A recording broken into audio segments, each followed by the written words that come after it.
For the first time under head coach Vance Joseph, the Broncos have won 3 games in a row and improved to 6-6 on the season after beating the Cincinnati Bengals 24-10 on Sunday. Phil Milani, Matt Boyer here. Matt, it was not pretty, but the Broncos got the job done. Yeah, 7-3 at the end of halftime. We were like, what is going on? But then we said in the pregame, turnovers would tell the story, and they did in that second half. Yeah, it was a very physical game, as you would expect, facing an AFC North opponent. Let's get to the highlights here. The Broncos, low-scoring half, like Matt mentioned there. Philip Lindsay gets the Broncos on the board late in the second. He crossed the 1,000-yard mark in this game, the 8th Broncos rookie to do so. The Broncos had a big third quarter, though. The Bengals muffed the punt, and then just 2 plays later, Case Keenum to Cortland Sutton, a 30-yard touchdown. That's Keenum's 19th completion of 30-plus yards this season. Ensuing possession, Adam Gotsis blows up the play. Jeff Driscoll, the Bengals quarterback, making his first career start, throws it right to Justin Simmons.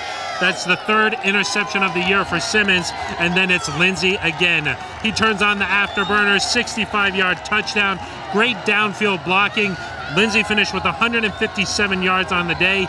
Von Miller had 1.5 sacks, extends his streak to 7 games, tied for the longest of his career. But Matt, this was a very physical game. The Broncos lost a few guys on defense. Yeah, but I have to say, the guys that did contribute on defense, Chubb, Miller, Harris, those guys up front made plays all day, and it showed up in the stat sheet. I think that they really did a good job imposing their will all game. Yeah, the Broncos came out of the locker room on fire, really had a big third quarter. That was the difference. But you saw Derek Wolfe go down, Chris Harris Jr. go down, Josie Jewell go down. We'll have to find out how serious all of those things are. But hey, the Broncos now 6-6. They're right there now. No, the mood has totally changed. I mean, you can see it in the crowd right now. I mean, Broncos country is getting on board big time as we make this playoff run. Yes, 6-6. The Broncos right in the mix there. The Baltimore Ravens won today, so the Broncos still a game out, but now won 3 games in a row, starting to believe as they get set to head to San Francisco next week.